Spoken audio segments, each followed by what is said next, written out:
जीव हमारी जाति है, मानव धर्म हमारा। हिंदू मुस्लिम सिख ईसाई धर्म नहीं कोई न्यारा।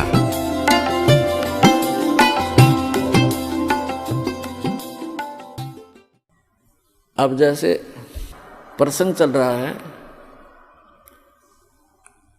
एक श्रृंगी ऋषि था, उसने ऐसी ये अमृत क्रिया सिद्ध करके और पूरे शरीर को साध लिया जैसा वो सोच रहे थे। और फिर क्या करता था, वो सारे दिन में एक वृक्ष की छाल पर एक बार दिन में जिह्वा लगाता था, ऐसे चाटता था, उसी से संतुष्ट हो जाता था, क्योंकि उसने अमृत क्रिया को सिद्ध कर रखा था। तो उसको इस बात का गर्व हो गया कि अब तूने अपनी इंद्रियों पर काबू पा लिया। वो ऋषि अयोध्या नगरी के पास बाहर बनी में, बाहर जंगल में, वन में, गांव से थोड़ा आधा किलोमीटर की दूरी पर रास्ते के साथ में बैठ गया, वृक्ष की तरफ मुंह करके,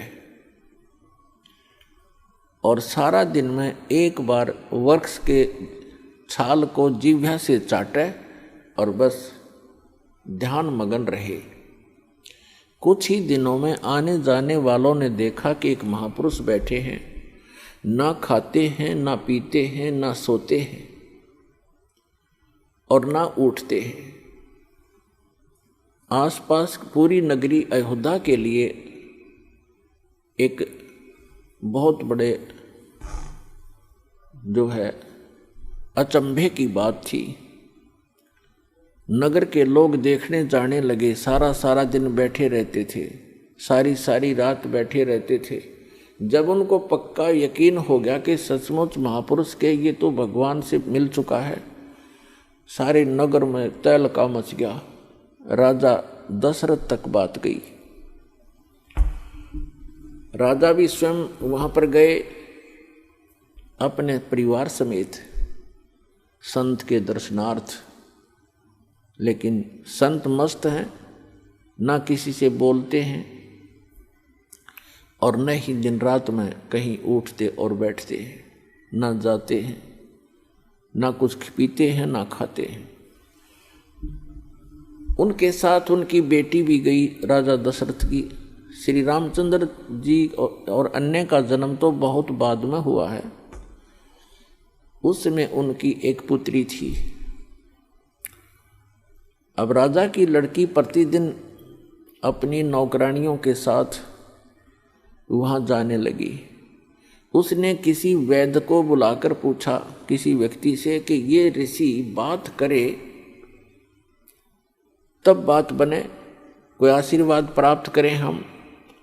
तो एक वैद्य ने बताया कि जहाँ ये जिह्वा से चाटता है वहाँ पर मधु का लेप कर दिया जाए, यानी शहद लगा दिया जाए। अगले दिन उस राजा की लड़की दशरथ की बेटी ने ऐसा ही करवा दिया। जहाँ वो जिह्वा लगाता था वहाँ शहद लेप दिया थोड़ा सा। पहले दिन एक बार जिह्वा लगाता था, पहले वो, उस दिन उसने 2-3 बार चाटा, क्यों स्वादिष्ट लगा। अगले दिन तो कुछ ज़्यादा लगा दिया तो और ज़्यादा चाटा। धीरे धीरे उसका जो है भूख जागृत होगी। फिर उसको खीर ख्यार खिलाने लग गए। कुछ दिन के बाद वो हलवा पूरी खाने लग गया। अपने पिता की आज्ञा लेकर लड़की ने कहा कि ऐसे महापुरुष को पिताजी घर ले चलते हैं। राजा दशरथ ने उनको गुरु धारण कर लिया। श्रृंगी ऋषि युवा थे, अपने घर पर रख लिए और उन्हीं की देख रेख में, उन्हीं की आज्ञा से पुत्र प्राप्ति के लिए एक अनुष्ठान की तैयारी की। और उससे पहले वही श्रृंगी ऋषि दशरथ की पुत्री बेटी को लेकर चंपत हो गया। तो पुण्यात्माओं, परमात्मा कहते हैं मन के मते न चालियो, ये मन है पक्का दूत, और ले डोबे दरिया में जा हाथ से छूट। विकार मरे मत जानियो, जो भूबल में आग।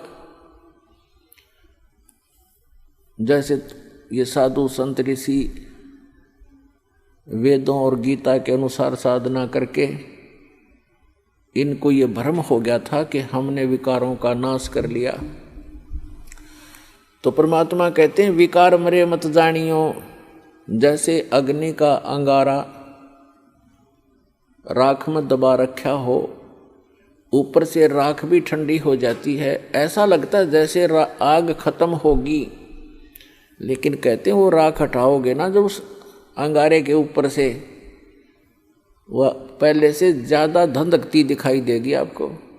तो यहाँ परमात्मा कहते हैं विकार मरे मत जानियो, जो भूबल में आगे। अब ये विकार मरेंगे कैसे?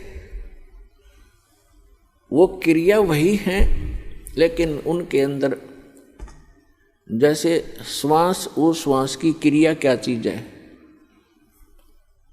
ये तो एक समझ लो सिरिंज है, सिरिंज। सिरिंज में औषधि कौन सी जानी चाहिए? उस औषधि से रोग नाश होता है। सिरिंज के अंदर अन्य औषधि डालकर वैसी ही क्रिया करने से, इंजेक्शन लगाने से रोग नाश नहीं होगा जब तक उस रोग नाश की सही औषधि प्रयोग नहीं की जाएगी। तो अब इस दास के पास वो औषधि है सतनाम की।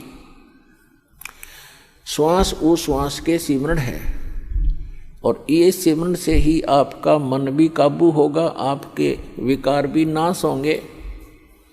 परमात्मा कहते हैं इस मानव शरीर के अंदर इतना जो है विकार ग्रस्त है, ये ऐसे ढंग से इसकी कंस्ट्रक्शन है, इसमें ये तो आशा करना ही नहीं कि ये पूर्ण रूप से स्वस्थ हो जाएगा और इसमें कोई विकार नहीं रहेगा। ये तो पैदा ही विकारों से हुआ है। लेकिन इस भक्ति से, सत साधना से ये विकार ऐसे जकड़ दिए जाएंगे, ऐसे बांध दिए जाएंगे कि फिर ये हानि नहीं करेंगे। जैसे कोई पशु है और वो ऐसे फूंफा करता है, मार देता है, सींगों से मार देता है, तो उसको बांध दिया जाता है टाइट रस्से तक। अब वो रस्से से इतना टाइट बांध दिया गया है कि वो हानि नहीं कर सकता, फूंफा कर सकता है, लेकिन उसकी सीमा बना दी। तो परमात्मा की इस भक्ति से, परमात्मा के इस ज्ञान से, सत साधना से इन विकारों को ऐसे बांध दिया जाएगा कि ये मन फूंफा करने की चेष्टा करेगा, लेकिन इस तत्व ज्ञान रूपी रस्सा इसको जकड़ देगा और ये भक्ति की कमाई इसको दबा देगी। जैसे कोई भी इंसान है, कोई रिश्वत लेता है, जिसमें उसको ये ज्ञान होगा कि ये रिश्वत तेरा दुश्मन है, ये तो विष खा रहा है, इस तत्व ज्ञान से पूर्ण रूप से विश्वास हो जाएगा, तो उसके बाद मन चाहेगा कि ऐसा ले लूं, मोटी रकम मिल रही है, लेकिन आत्मा धिक्कारेगी, खबरदार इसका हाथ लगा दिया, तो ये फूंफा करके चुप हो जाएगा। इसी प्रकार वो और कोई दुराचार की वासना उत्पन्न होगी तो आत्मा इसको धिक्कार देगी, ये ज्ञान इसके आगे खड़ा हो जाएगा और इसका उस वहीं पर रुकावट हो जाएगी। तो इस प्रकार हम इन विकारों को भी रोकेंगे इस भक्ति और इस साधना और इस ज्ञान से, और हम अपना आत्म कल्याण। गुरुदेव